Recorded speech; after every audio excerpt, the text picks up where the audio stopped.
मैंने आपको क्षितिज में काव्यखंड में पाठ 2 पढ़ाया था, उसी का शेष भाग मैं आपको पढ़ा रही हूँ। आई सीधी राह से गई न सीधी राह, सुषुम सेतु पर खड़ी थी बीत गया दिन आ। जेब टटोली कौड़ी न पाई, माझी को दूं क्या उतराई। प्रसंग। प्रस्तुत पंक्तियों में कवित्री यह बताना चाह रही कि ईश्वर की प्राप्ति का जो मार्ग उसने चुना वह उपयुक्त नहीं था और न ही वह सीधे उस रास्ते पर चल ही पाई।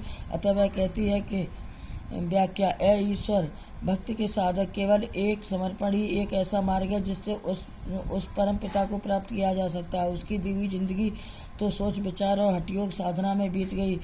अंततः जब पार उतारने वाली माझी ने संसार रूपी सागर से बेड़ा पार लगाया तो मैं उसके प्रति कृतज्ञता भी ज्ञापित नहीं कर पाई। इस कृपा के बदले में एक कौड़ी भी उस माझी को नहीं दे पाई। आशा है कि मनुष्य दुनिया के सरोवरों में फंसकर अपने लक्ष्य को भूल जाता है और समय बीत जाने पर जीवन के अंतिम क्षण में जब उसे अपने जीवन की व्यर्थता का बोध होता है तब कुछ भी करने में असमर्थता के कारण बड़ी पीड़ा होती है। विशेष यहाँ बताया गया कि मनुष्य अपने स्वार्थ सिद्ध करने के पीछे अपने जीवन के लक्ष्य को भूल जाता है। कवित्री ने अपने द्वारा अपनाए गए प्रभु प्राप्ति के मार्ग को उचित नहीं बताया।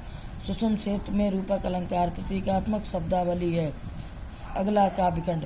थल थल में बसता है शिवी भेद न करे क्या हिंदू मुसलमान, ज्ञानी है तो स्वयं को जान वही है साहिब से पहचान। प्रसंग। इस पद्यांश में ईश्वर की एक सत्ता का बोध करते हुए एक मनुष्यता और स्वयं मनुष्य के भीतर ही परमात्मा को देखने की सलाह देते हुए ललित कहती हैं।